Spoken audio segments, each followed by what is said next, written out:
If you're a council member, please be sure to have your video camera on and be mindful that we are streaming this meeting on Channel 8 and on our city's website.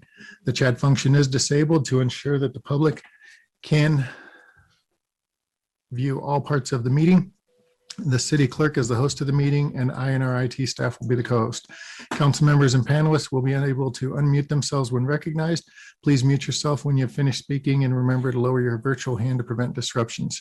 Members of the public who have registered to speak will be recognized at the proper time. As a reminder, we will use roll call votes only when required by law or when requested by a council member or the clerk. Other votes will be voice votes counted by raising hands in the Zoom app or as the chair determines. If a member disagrees with the stated outcome of the vote or feels their vote was not properly heard or is not recognized, the member should immediately request the mayor's attention. This time I'll call the Urban Renewal Authority meeting to order and ask the secretary to call the roll. Chair Huseman. Present. Vice Chair Frank. Present. Commissioner Madera. Present. Commissioner Alan Thomas. Present. Commissioner Noble. Present. Commissioner Wardiola. Present. Commissioner Hurst. Present. Commissioner Grimes. Present. Commissioner Smith. Present. Commissioner Fairfield. Commissioner Tedesco. Here. Commissioner Lewis. Present. Commissioner Boucher. Mr. Boucher is in the executive session link right now. So okay, thank you, Mr. He will join you there. Chair Huseman, you have a quorum.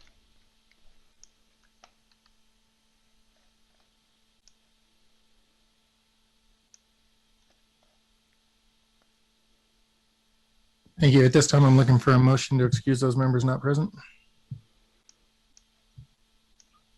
Board Member Madera. Move to excuse the board members not present. Board Member Hurst. Second. I have a motion and a second to excuse those members not present. Is there any discussion? Board Member Hurst. False hand, sorry. Seeing no request for discussion, we'll take a voice vote. Please use your physical hands in the chat window so that your vote can be counted. Mr. Tedesco, is that a yes? Thank you, sir. Mr. Boucher, is that a yes? Can you raise your hand? Sorry, yes. Okay, thank you. Passes unanimously. Thank you. At this time, I'm looking for a motion and a second to enter into executive session. Vice Chair Frank. So moved. Board Member Alan Thomas.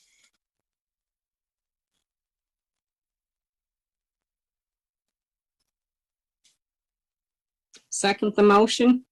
I have a motion and a second to enter into executive session pursuant to CRS 24-6-402 parentheses 4 parentheses A and E to discuss the sale of real property and to consider negotiating positions for parcels A and B. Is there any discussion? Seeing none, we'll do a voice vote. Please use your physical hands in the chat window so your vote can be counted. And yeah, looks good. So that is unanimous. And the city attorney has already circulated the link for the executive session. We'll see you there. Once the executive session is concluded, we'll return to this Zoom webinar to continue the Urban Renewal Authority meeting.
Okay, it is about 6:59 PM. The Commerce City Urban Renewal Authority is out of executive session. The next item on our agenda is approval of minutes. I'm looking for a motion and a second to approve the minutes of April 5th, 2021. Board Member Alan Thomas, So moved. Board Member Grimes. I'll second the motion. I have a motion and a second to approve the minutes of April 5th, 2021. Is there any discussion? Seeing no requests for discussion, we'll do a voice vote. Please use your physical hands in the chat window so that your vote can be counted. And Mr. Board Member Tedesco, do you approve? Thank you, sir. Appreciate that. And Board Member Boucher, are you still present? I do not see him, so we will make that we'll go with unanimous with 2 absences. Good for you, Mr. Secretary.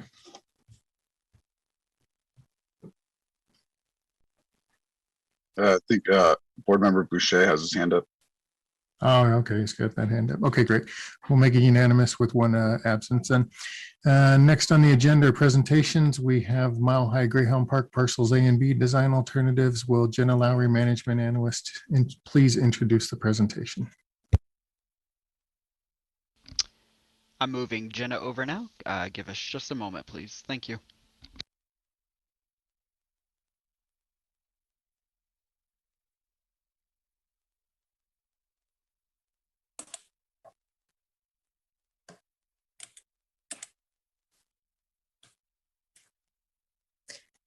Good evening, CCRA board members. My name is Jenna Lowry, and I'm here tonight to continue our discussion from April 5th regarding the potential land configurations for parcels A and B at the Mile High Greyhound Park. The purpose of tonight's session is to discuss the development of the commercial and education sites and to review the next steps for the urban design framework of parcels A and B.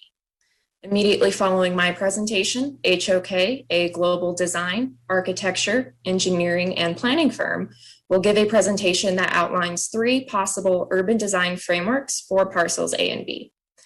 So let's go ahead and briefly review the Mile High Greyhound Park redevelopment project. This is the most current site plan. As a friendly reminder, the CCURA sold this land to Del West, the site's master developer, in September of last year. However, the CCURA did retain ownership of parcels A and B, which are the commercial and educational sites at the Mile High Greyhound Park redevelopment area. Combined, these 2 parcels are approximately 15 acres in size and are the only 2 parcels that will not be developed by Del West.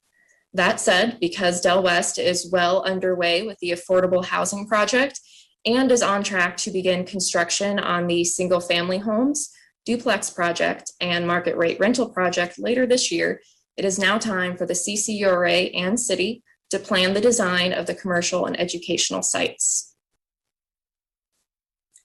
In February of this year, staff did engage HOK to assist with the urban planning for parcels A and B. Throughout the course of their 6-week urban study process, HOK has been and will continue to work with staff and other project stakeholders to ensure that the future design for A and B will fit in conjunction with the larger Mile High Greyhound District. This portion of the redevelopment project is important because it offers Commerce City an unprecedented opportunity to leverage population growth and market demand to create a new center for education, skills training, hospitality, dining, placemaking, and retail to serve our entire community. Further, good design work will also help to ensure that the site generates the maximum amount of TIF revenue that is possible. Therefore, the major goal of the design work with HOK is to develop an urban planning vision that is supported by intelligent land uses, transportation, and placemaking that delivers realistic on-the-ground development to meet the goals of the board and other project stakeholders. Using input shared by stakeholder groups during various meetings, HOK has developed 3 land use layout alternatives that test varying use types, intensities, and locations of land uses, open spaces, and site circulation patterns. Again, HOK's process does focus on design vision, placemaking, flexibility, future-proofing, transportation, and long-term value for the city. The layout alternatives will be presented by HOK this evening, and that presentation will include a preferred staff alternative. The alternatives that you see will consider placement and configuration of a potential hotel and corresponding locations for institutional users, as well as retail development. As far as next steps are concerned, after staff answers any immediate questions that the board has, HOK will present their 3 design alternatives for parcels A and B for the board to choose from. Depending on the board's preferred configuration of A and B, a rezone of parcel A with public hearings may be required. And finally, based on the feedback received tonight, HOK will refine and develop the preferred urban design framework that can then be shared with potential site users. So we wanted to keep staff portion of this presentation brief, so that goes ahead and concludes my presentation for this evening. I'd like to thank you for your time, and if you do have any questions specifically for staff, I'm happy to answer them. Otherwise, we'll go ahead and turn the meeting over to HOK for their presentation. Are there any questions at this time? Are you ready for the HOK presentation? Seeing none, please proceed with the HOK. Will do, thank you.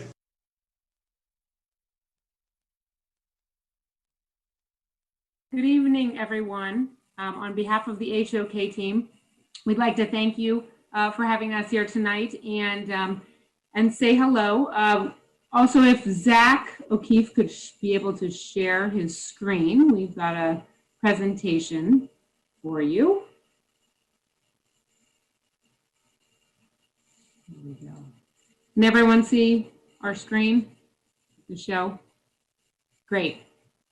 Thank you. We'll go to the next slide and wanted to introduce our team tonight from HOK. We have a great regional and national expertise and a very interdisciplinary team that ranges from Brian Yenchek is our director of planning and leads a landscape architecture practice. Myself, Lynn Carlton, I'm a principal with HOK and lead our regional planning practice. Michael Day is a principal as well with HOK and is located in Denver and is an architect.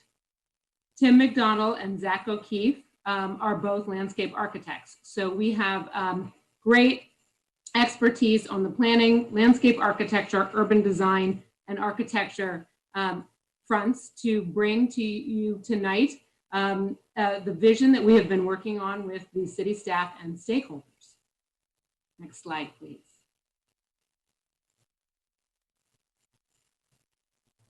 Tonight, we are going to go through some vision and goals and guiding principles that we have developed throughout this process, and then talk about the conceptual program and design alternatives. We have a recommendation from working with the city staff on a preferred plan, and then we'll conclude with next steps and any questions. If there's anything that isn't clear, please feel free to jump in and ask. Otherwise, we'll continue with the presentation and can take any questions at the end as well. Next slide, please. We are not, this is not the beginning. You all have already done a great amount of work to get to this point. The project vision for Mile High Greyhound Park has been established, and those development goals that really create a flexible master plan framework and the desire for a mixed use and multi-use neighborhood are what set the stage for looking at parcels A and B. The goal is to create a variety of retail and commercial development options and especially create a community destination and focus on a sense of place. This last principle here, hold a portion of the property for an institutional anchor, is what we're going to be discussing tonight. So as we move into the goals for parcels A and B, we've developed some site analysis here, but this really helps us think about parcels A and B in the context of the entire development and the surrounding Commerce City land and community. So again, we are focusing on creating a flexible development framework that fosters a walkable pedestrian environment, has a variety of commercial and retail opportunities, creates that community destination and really a sense of place for the entire community, and appropriately transitions the scale of development, not only towards the site boundaries where we have some highway and some major streets, but also within the Mile High Greyhound Park where we've got residential uses. So we want to have an appropriate transition and connection to the open space, and a great open space framework as well. Next slide, please.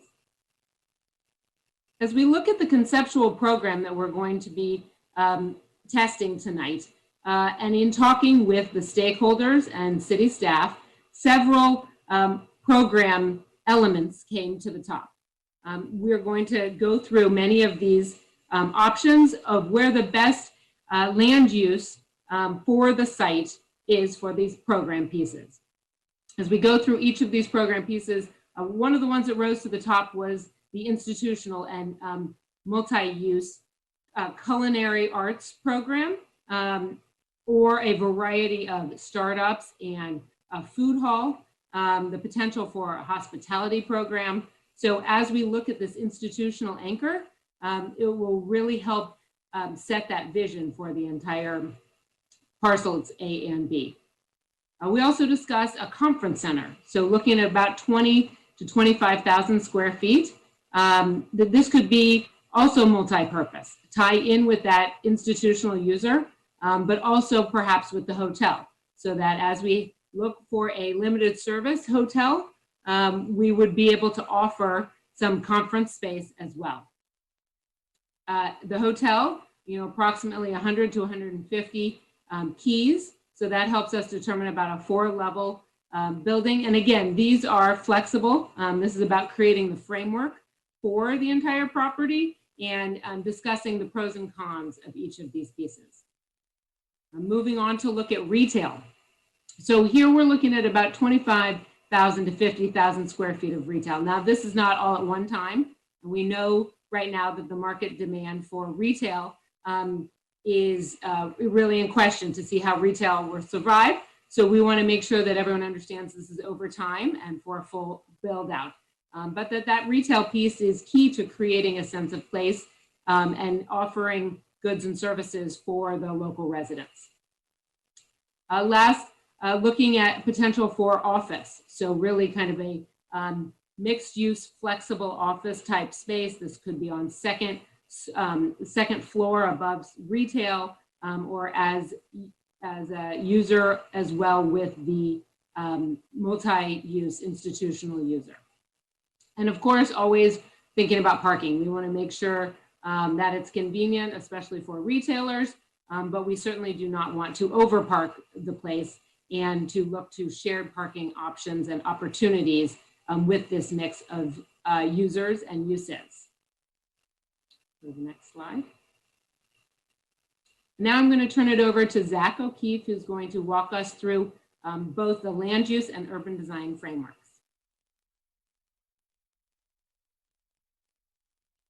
Zach, you're on mute.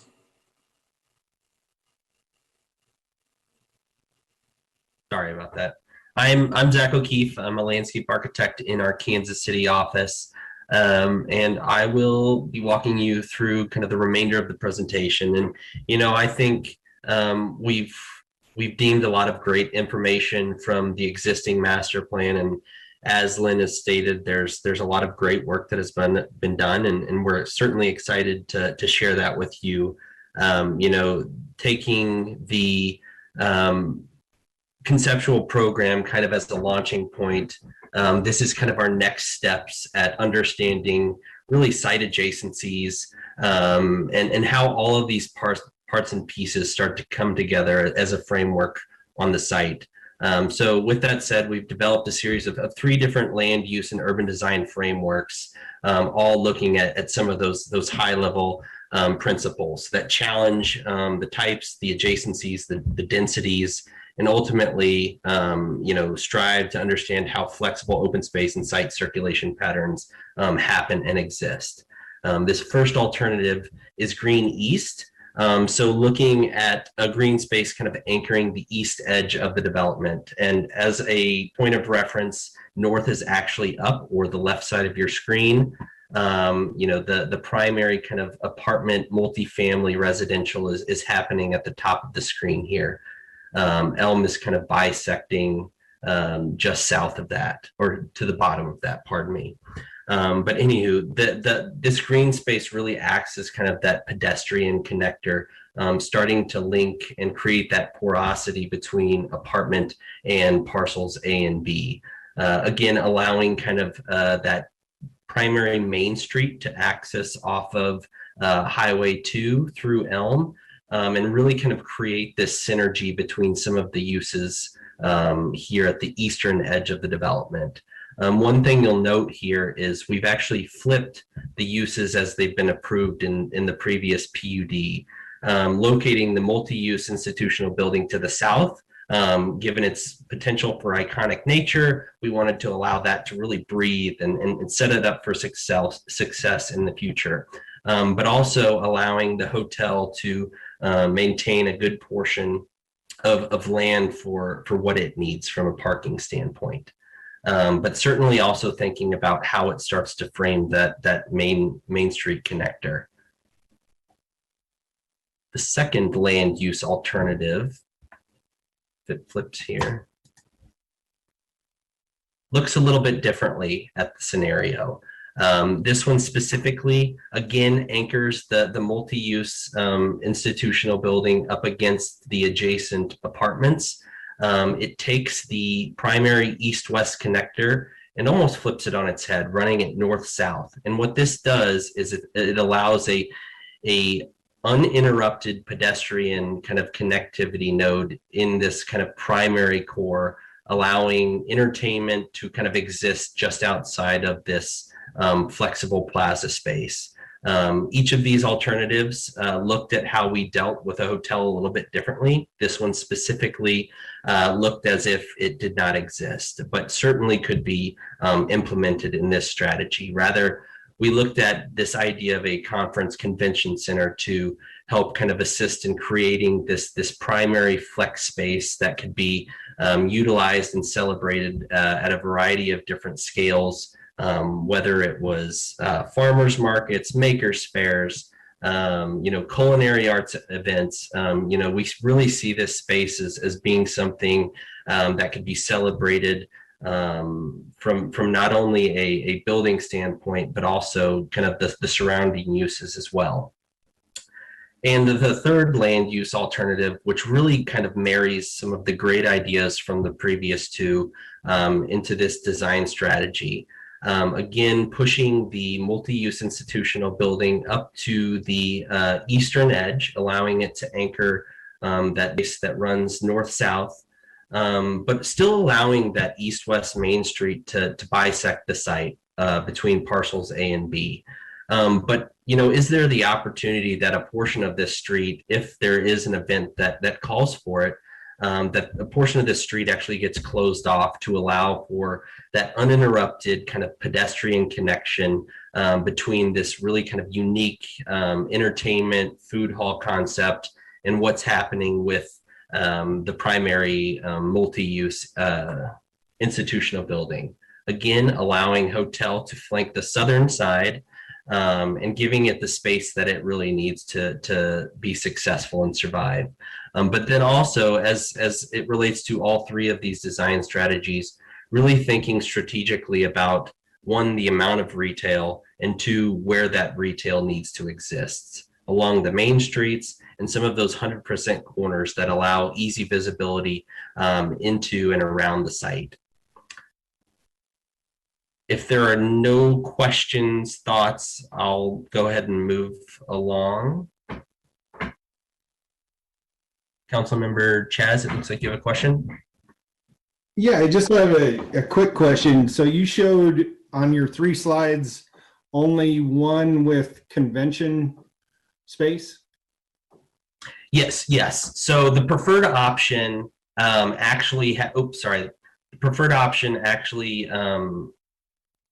the convention space we actually incorporate in the 3 options that were included prior to this in the presentation. The conference space was something that was added post the development of these three sketches, if that makes any sense. Okay, so what I'm asking is, though, there's no conference space added with hotel. All the hotel spaces don't include conference space. I think for me, that sounds kind of contradictory because you need your conference space for your hotel. Right. And Lynn, you might be able to speak up. I think the hotel does include a small conference space. Now, as we are looking at it in our first land use scenarios, we have the hotel and then the multi-use building, which could have had some flex conference space in it. As we move into this next scenario, the conference space is in all of them.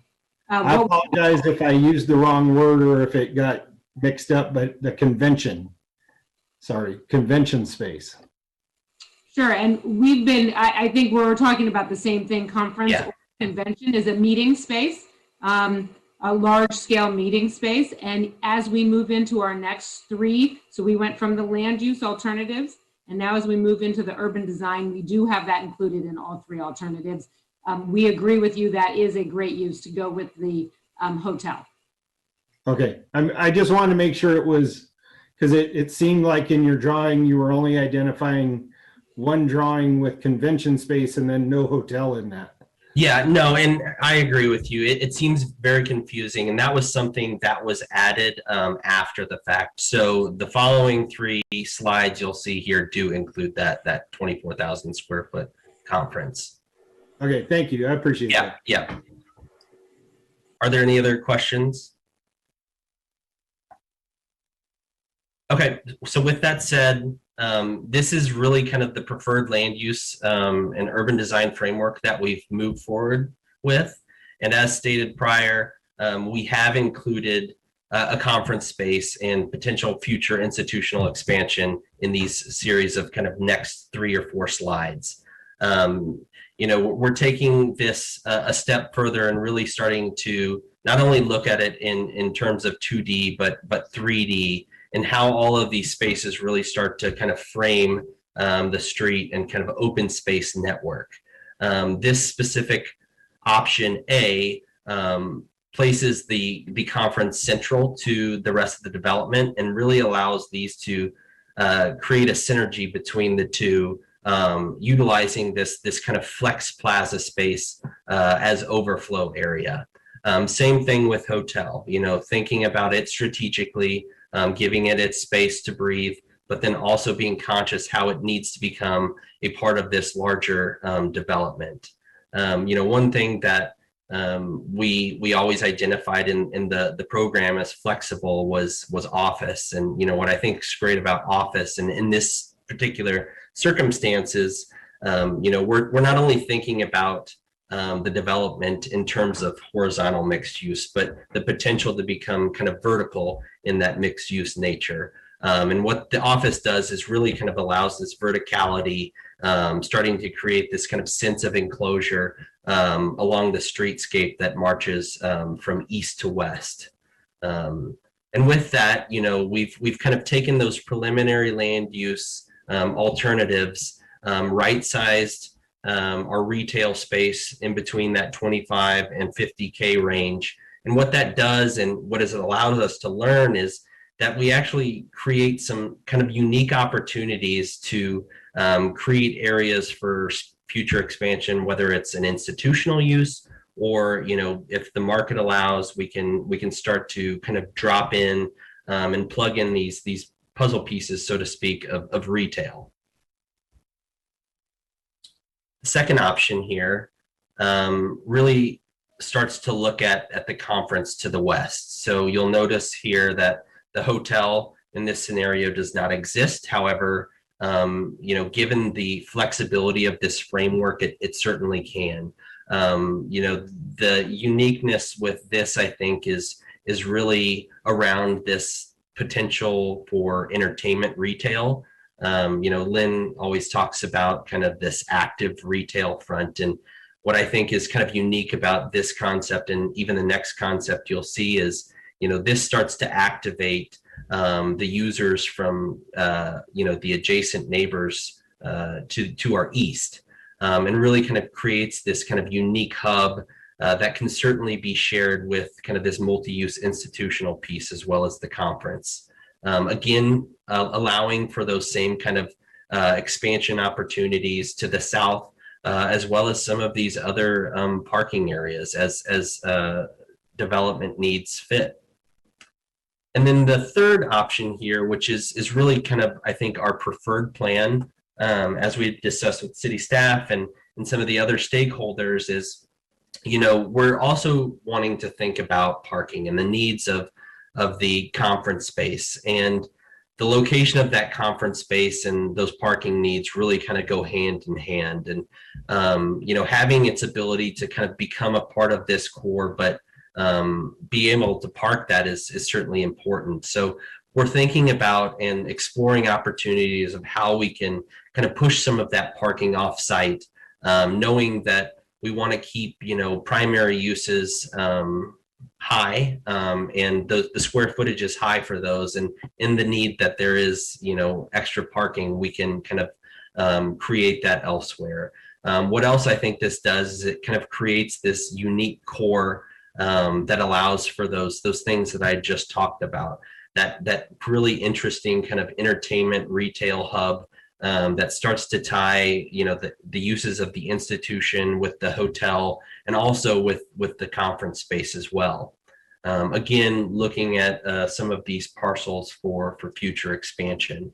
And before we kind of get into some discussion, I just want to kind of talk through a couple slides. We've done our due diligence in understanding the previous and approved PUD, and there's a lot of great things in there. And we just want to expand upon that and give just some precedent examples of things that we see as trends growing in the future, as well as some of the things that we saw in the document.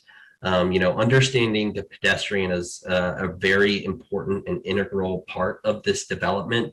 We want these streets and these spaces to really feel activated. And that's thinking about not only materiality, but ways we bring the outside in, especially knowing the times that we're in with COVID. So a lot of these are great examples of ways that I think we could start to activate the streetscape, whether it's dining areas to flexible plazas that allow for kind of that adaptation of large and small scale gatherings, all the way to how we balance hardscape and softscape. And then finally, this is the part that I've been kind of alluding to, and I think there's this really unique opportunity for kind of this culinary community and entertainment integration. And I think this can really kind of happen at a variety of different scales, and also in a variety of different phases. There's a really unique concept here in Kansas City that really starts to integrate this idea of kind of active retail. So, your mom and dad can come with their kids, and, they could have a drink and dinner, but the kids can be kind of out being active. But this not only serves, the mom and dad, but a wide range of demographics in between that. And this could even start as a series of pop-ups. But again, falling back to what I think we've always been talking about is having the ability to create that flexible palette. And I think each of these scenarios in some capacity start to provide that. So with that being said, I'd like to open it up to any questions or thoughts from the board members. Any questions or comments at this time?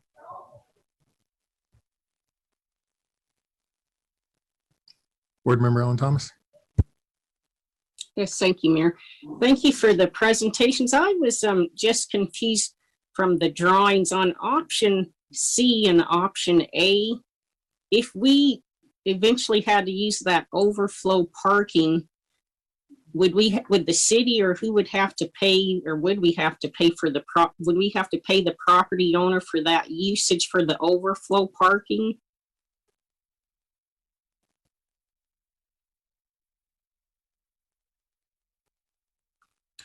Jason, Yeah. you want to take this? Go ahead. Go ahead, Lynn. I think, Jason, I think you can come up with a shared arrangement for it, given that it's a church use and predominantly used on one day out of the week. But Jason, I think, did you want to answer this? Thank you, Lynn. Board Member Alan Thomas, great question. We have what in existence are shared parking agreements. It allows for us and or private entities to share parking at, I would say, off-peak times or cross-utilize in other opportunities. So that would be something as an opportunity for us when if the site was ever to develop to this vision. Okay, so then like insurance would be, I mean, like liability insurance wise too, would that fall under the church or the city or? So as part of that shared parking agreement, and obviously I would rely on Robert for the mechanics of what is outlined within that. But obviously there are terms and conditions that speak to insurance and other liable matters, but I can't speak to them directly as I don't have that document in front of me. Okay, all right, thank you. Because that's my only concern with the potential overflow parking, and would that be an added cost, you know, if say it was during peak hours or non-peak hours and we needed that, would that be a cost to the city? So, you know, I'd just like to get eventually more information on that as well. Yeah. Thank you. Pleasure. Board Member Noble.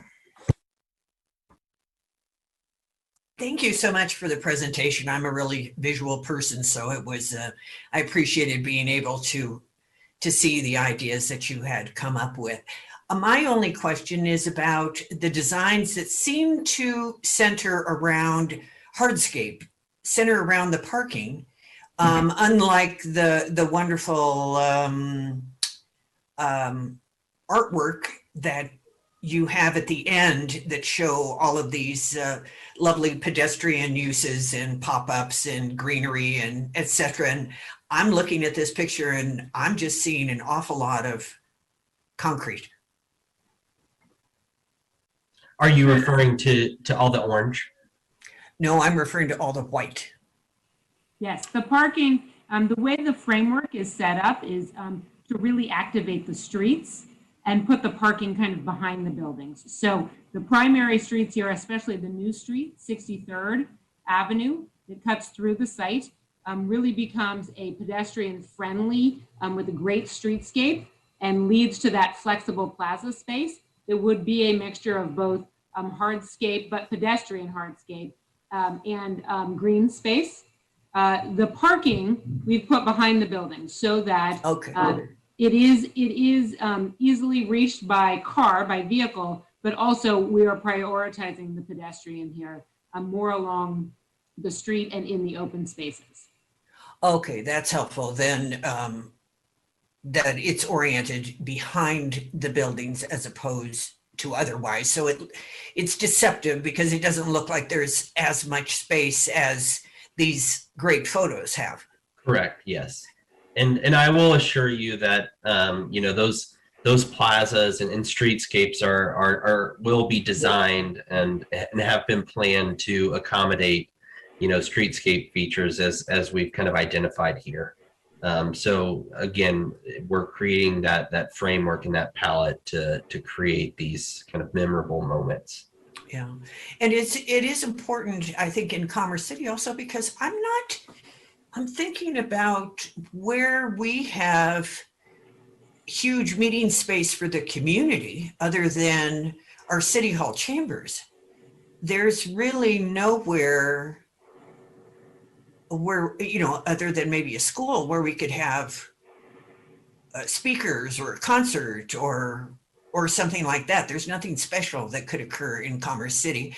But if we sell all these buildings, sell all these parcels, then we're just tenants anyway. But it is really, I think, it really lifts the area. And by doing all of this great work in this particular area, I think it will have a great impact then on the shopping center that has kind of gone defunct. And it will lift all boats, if you will. So thank you. I would want one with a hotel. I think it does certainly make sense to have a hotel. So whether that's A or C, and as much green space, softscape as possible. Yeah, and I think I'll add one more point to this is you can kind of see it behind the black box with all the text there. There's a fairly large green space there that I think is more soft and lawn and landscape. So we are kind of as a part of this flexible plaza providing that kind of hardscape space to complement that, to give a different experience and build on that overall placemaking. And what are communities doing these days when it comes to incorporating sustainable design and things that would have less of an impact on the environment and so forth? Go ahead. I'm done. I can speak to that. I mean, I think sustainability and as we all know is of utmost importance nowadays. And, I think I can speak from an HOK standpoint, and that's, a primary aspect of every design that we, put out there, thinking about low impact development and ways that we can start to channel water and utilize water in unique ways, even at the streetscape level. It starts to kind of tell the story and create this kind of interesting narrative that in essence really kind of becomes the fabric that ties each of these developments together. And whether the user knows it or not, they subconsciously see these things, and they will eventually start to understand that, the way we utilize space and, the strategies that we take and the sustainable ideas are important to how we kind of move forward. And I think there's so much opportunity for that here. And, as of just seeing the existing PUD, I think there's already a lot of that being done here. Yeah, and it could be a real model for the community, especially because we're Commerce City and we're known by many or some as an industrial area. And to be doing something that is surprising for what people's image is for Commerce City would be really attention getting, I think. Thank you. Yeah, I think one of the largest polluters out there is the passenger vehicle. So creating an environment that's walkable and encourages that and promotes people to do that because it's a great experience. And then on top of that, biking and kind of building in some of that infrastructure. I mean, that's the way to do it. There's other ways to do it with building materials and recycled materials, but the real drivers are kind of your stormwater, your experience in promoting the pedestrian to walk and bike. Thank you. Yeah. Any other questions or comments? Board Member Grimes. Thank you. Thank you for the presentation. Like Board Member Noble, I'm a visual person, so this is really helpful. I'm curious, and this may be an old way of developing properties, but was consideration given to parking structures to lessen the footprint of the parking and allow for more green and open and walkable space? Yes, we did consider that, and as we were testing some of the sites to understand where some of the locations, and as you can see where we put the parking behind the buildings, there is an opportunity to be able to build a parking structure. That gets at the demand and the cost, the trade-offs. At this time, we were able to incorporate all of the parking, except for when it comes to the convention center, the conference center. And there we looked at the potential for shared parking, but there is the possibility of creating a parking structure to allow us to have more room in the future for additional development. Great, thank you. And then this may be a little too far into the weeds at this point, but what about rooftop usage as well, because although there is industrial to the west, there's also view to the west, and so there might be opportunity to seize there. That's a great point as well. And we did, in our original analysis, look at where those views are. And from any one of these buildings, you'd be able to have views to the west. So there is an opportunity. And as we look at this for inside and outside, so especially with this flexible plaza and the multi-use institutional building, that opportunity for some rooftop experiences and to really kind of start to blur the lines between inside and outside to create the flexible space. Other users that could be in the institutional building that came up, we're looking at Historical Society or the Chamber of Commerce, so that we really could bring some of the civic uses to this area as well to create that iconic space for the community. Great, thank you so much. Any other questions or comments? Seeing none, I'm turning back over to Ms. Lowry or Mr. Tinklenberg. Thank you for that, Mayor. I would just like to confirm or ask council to deny if you agree with staff's preferred alternative, or if we should provide HOK with a different direction so they can further refine that site layout. Does anybody disagree with the direction established by the staff? Councilmember or Board Member Grimes? Thank you. I don't disagree. I was just wondering, can we see this design and the other layout really quickly? There were two, it seems there were two, yes. The first layouts where they were more of a caricature drawing. The the sketch one, Zach. Yeah. I wanted to see the preferred option in this format. Yeah, and one thing I think we missed kind of explaining is we worked with staff on this, and kind of why this is the preferred direction is the kind of structure of that framework and really kind of helping create a sense of place and just kind of setting up for a successful project. Very good. Thank you. Thank you for going back to that. Board Member Noble? If you stay on that picture, I don't see where the pedestrian is, since the ingress and egress is the pink arrow, correct? Correct. All the pedestrian space and is this kind of richer orange color. So this identifies a more celebrated pedestrian zone where the lighter orange maybe is a little less celebrated, but still important to the movement of the pedestrian. And then the blue is starting to denote any sort of kind of trail connectivity in and around, and also to kind of existing apartments and multifamily areas. And kind of highlight that the pink there, or the reddish color, that hints at kind of primary circulation, but that is kind of shared between vehicular and pedestrian, that it's still maybe a streetscape, but it's a kind of more pedestrian focused, and street trees, and there would be landscape and greenery in there as well. Right, that's what I'm missing. So it's only between the food hall concept and the multi-use building that there is the difference. Open area, basically. Yes, yeah.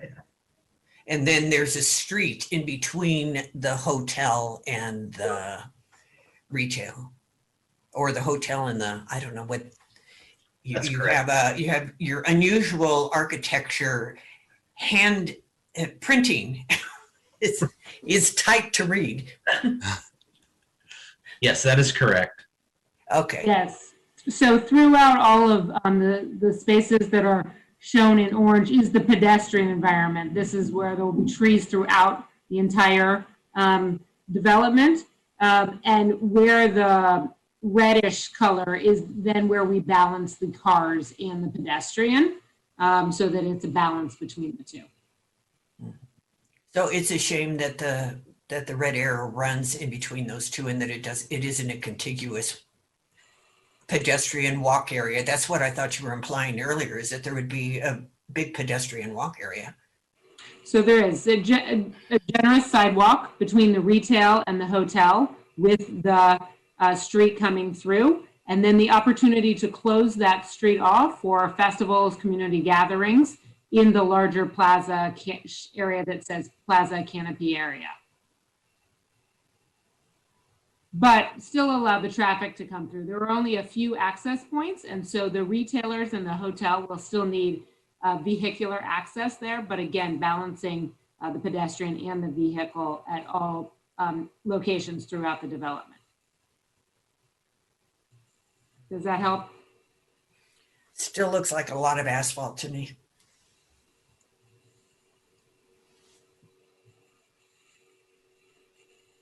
Can you go to the other ones again? I'm sorry. Yeah. A 3D. The plan maybe of it. Is there one in particular? Yeah, let's go to option C. And so we are including the required amount of parking by code. So that does help dictate where the parking is, but what we've attempted to do here is to focus all of those streetscape and pedestrian areas to the center portion, to really make that center focus the plaza, so that the culinary, the institutional use can open onto this flexible plaza, the entertainment and retail as well. The hotel is just across a small, so the curb to curb would not be wide. These are not major arterial streets, so that the users from the hotel could come over to the flexible plaza area, and similarly with the office and retail. And it really becomes a main point. Well, it looks like the primary ingress and egress is between Elm Street and Highway 2 on the one running through the center, right? Where your arrow is exactly. Correct. Is that correct? That is correct. Okay, so where is I don't see where the pedestrian area is that you were marketing later. So the pedestrian area exists in this orange. Gray identifies on-street parking and also two-way traffic in either direction. So one lane this way, one lane this way. The right-of-way width has been identified in the PUD, and this responds to the right-of-way that we've been given. The idea with focusing this energy around this plaza gives us the opportunity to say, hey, the multi-use institutional wants to have this large culinary event that, corresponds with entertainment and retail. Is there a possibility that we can come in and close this section of road and really allow this entire space here to feel as if it's one pedestrian zone? And I think we can do that in a variety of different ways, whether it's barricading off the street or utilizing a very similar material that makes it feel as if this pedestrian area kind of cascades across this east-west connection. I think in terms of removing this connection, I don't foresee that being a possibility. Just given the amount of development that we have on parcels A and B and the needs of some of these retailers, and specifically the hotel, of having access off of Highway 2. I understand your sentiment to the pedestrian, and we are doing everything that we can to better understand how we can make this feel more pedestrian than vehicular.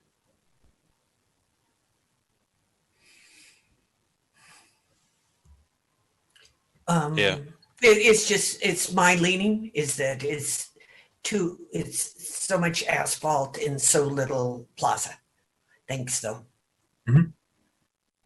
Board Member Boucher.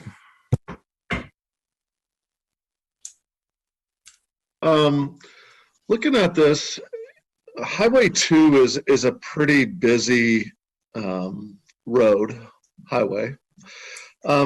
I'm curious as to, did you put any thought into maybe putting like the conference center or the multi-use center more as a barrier down along the front there.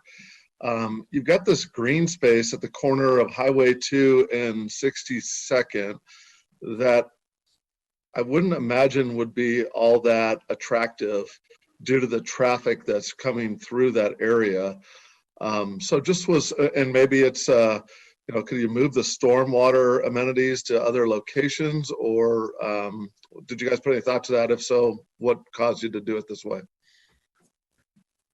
Sure. We balance both the visibility that a hotel and retail would want to have off of Highway 2 and 62nd Avenue, but then also that utility easement here so that we are buffering from the busy traffic on Highway 2, but still allowing for the visibility. So you from Highway 2, you would be able to see all of the uses, even through to the flexible plaza area and the more iconic city institutional building, but still allowing the retailers the visibility and the hotel from Highway 2.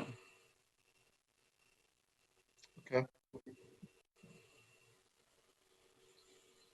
Thanks. Any other questions or comments?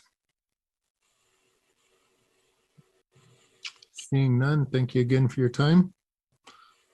Is there any follow-up or any final closeout you need, Mr. Tinklenberg?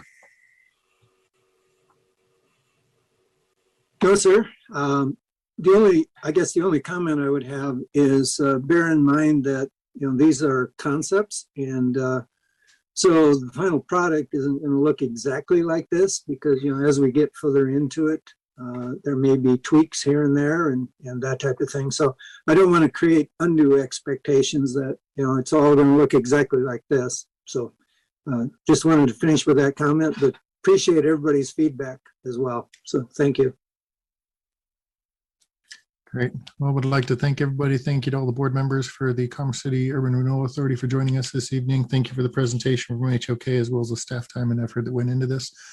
We are going to adjourn the URA meeting and we will convene the city council meeting at exactly 8 p.m. That'll give everybody on the meeting time to clear out of this meeting as well as give all the council members and staff an opportunity to use facilities or get something to drink as they need to. So we'll see you back at 8 p.m.